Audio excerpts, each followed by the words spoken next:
예수님이 가이사랴 빌립보 지역까지 오게 되었는데, 이 지역은 이방인들이 거주하는 소도시였답니다. 그곳에서 제자들에게 두 가지 질문을 하셨습니다. 한 가지는 사람들이 나를 누구라고 하느냐, 27절에 나온 질문이죠.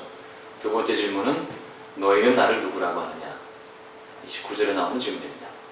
두 가지 질문인데 어떻게 생각하십니까? 여러분 나름대로의 답이 있겠죠? 네. 평판이라는 것이 있습니다. 그 사람에 대한 일반적인 견해도 굉장히 중요합니다. 또 한 가지 중요한 것은 뭐냐면 그 사람과 가까이 있는 사람의 견해, 예를 들면 배우자, 아이들, 이런 사람들의 평가도 굉장히 중요합니다. 자, 그런데 오늘 예수님의 질문 두 가지는 평판보다는 시험에 가깝습니다.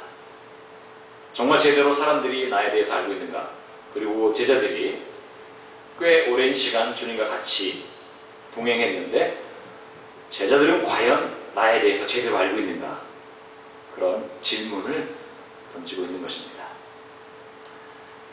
예수님에 대한 오늘의 말씀을 보고서 우리가 과연 바르게 믿고 있나 중간 점검을 한번 해봤으면 좋겠습니다. 예를 들면 여러분들 학교 다닐 때 퀴즈 보잖아요. 그래서 공부 열심히 잘하고 있나 선생님들이 체크하시지 않습니까? 점검하시지 않습니까? 자, 그런 점검의 시간이라 생각하시고 예수님께서 하신 질문과 그리고 예수님께서 그 질문에 대해서 어떻게 답하셨나 모범답안지를 보고 우리의 실력을 한번 확인해보는 시간이 되었으면 좋겠습니다. 별로 자신 있는 표정이 아니신데 자신감을 가지십시오. 괜찮습니다. 우선 사람들은 예수님을 선지자로 생각했습니다. 어떤 사람은 엘리야라고 했고 어떤 사람은 세례 요한이라고 했습니다. 가장 대표적인 예가 신의 헤로드 왕이었죠. 어떤 사람들은 선지자 중 한 사람이다 이렇게 말을 했습니다. 그리고 오늘 나오는 말씀에 베드로는 너희들은 나를 누구라고 생각하느냐 라는 질문에 대해서 대단히 좋은 대답을 해놓습니다. 주는 그리스도십니다. 이렇게 대답했습니다. 마태복음에는 이렇게 되어 있죠. 마태복음 16장 16절 주는 그리스도시며 주는 그리스도시요 살아계신 하나님의 아들이십니다. 이렇게 대답했습니다. 그래서 베드로에게 주님께서 마태복음에서는 바요나 시모나 내가 복이 있다 이렇게 축복까지 주셨습니다. 그런데 마가복음 아주 간략하게 베드로의 대답만 나옵니다. 자, 주는 그리스도십니다. 이 말은 구세주이며 메시아라는 뜻입니다. 구원자라는 뜻입니다. 그랬더니 갑자기 이 말씀을 들은 예수님께서는 잘했다 이런 칭찬이 아니고 어떤 말씀 하시냐면 아무에게도 말하지 말라고 오히려 경계의 말씀을 주십니다. 왜 그랬을까요? 예수님께서 메시아인 사실이 사람들에게 알려지면 괜히 오해를 불러일으킬 수도 있고 예수님이 하실 일이 남았는데 그것이 방해될 수도 있겠다라는 판단이 섰기 때문인 것입니다. 예수님이 무슨 군사 지도자도 아니고 로마 정부에 미리 방해를 받을 만한 말씀을 하실 리도 없고 사람들이 알아서 또 그렇게 사건이 흘러간다면 나중에 곤경에 처할 수도 있기 때문에 미리 경계하신 것입니다. 아무튼 베드로는 예수님이 원하셨던 대답을 했습니다. 그리고 나서 예수님께서 31절에 자신의 죽음에 대해서 예언하십니다. 인자가 많은 고난을 받고 장로들과 대제사장들과 서기관들에게 버림받아 죽음을 당하고 사흘 만에 살아나야 할 것을 비로소 저희에게 가르치시되 이렇게 되어 있습니다. 31절 말씀이죠. 근데 여기서 비로소라는 말이 대단히 중요합니다. 비로소라는 말은 이제 얘기할 때가 되었다라고 생각할 때 사용하는 단어죠.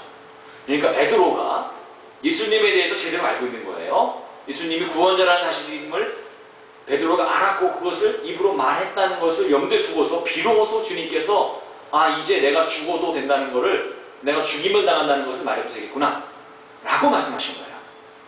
그래서 32절에 드러내놓고 이 말씀을 하시니 이렇게 되어 있죠. 자, 그런데 여기에 대해서 베드로가 놀랐습니다. 다른 제자들도 엄청나게 놀랐습니다. 왜냐하면 칭찬받을 줄 알았을 거예요. 그런데 난데없이 칭찬 대신에 예수님의 입에서 나온 이야기는 내가 죽임을 당할 거란 얘기입니다.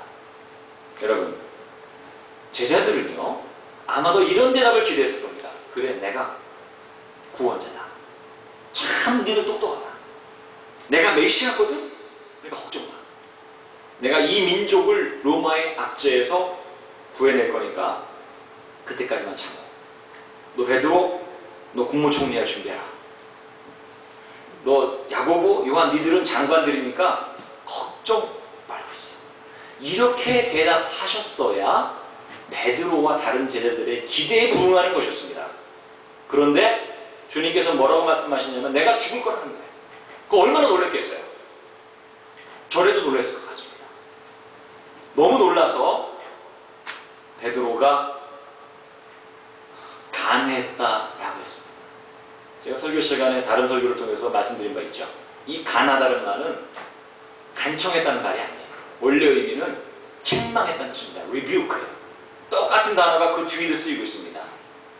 제자 주제에 선생님을 혼낸 거예요.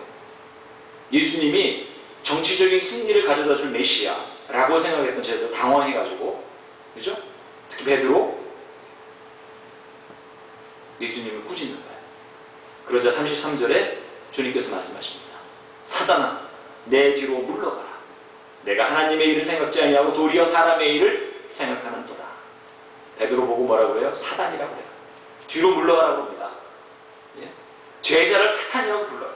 이게 얼마나 충격적인 표현입니까?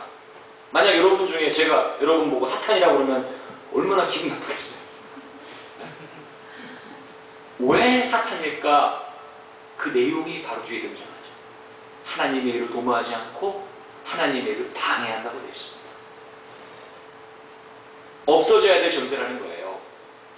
베드로는 인간적인 욕망과 감정의 눈이 어두워서 예수님의 가는 길을 만류했다가 혹은 제 생각, 나름대로의 생각 때문에 하나님의 일을 생각지 못했기 때문에 예수님을 책망하는 오류를 벌였습니다. 하나님의 일과 사람의 일을 구분하지 못했습니다. 여러분, 내 뜻은 이러하지만 하나님의 뜻이 이러하다면 제 뜻은 포기하겠습니다. 라고 하는 것이 올바른 성도의 자세일 것입니다. 내가 말하는 것이 나의 행동이 하나님의 일을 방해하거나 하나님의 영광을 가리는 것이라면 그것은 멈춰야 되는 일인데 베드로는 그것을 못했던 거죠. 여러분, 주기도문을 통해서도 동일한 가르침을 우리에게 예수님은 주고 있습니다. 뜻이 하늘에서 이룬 것 같이 땅에서 이루어집니다.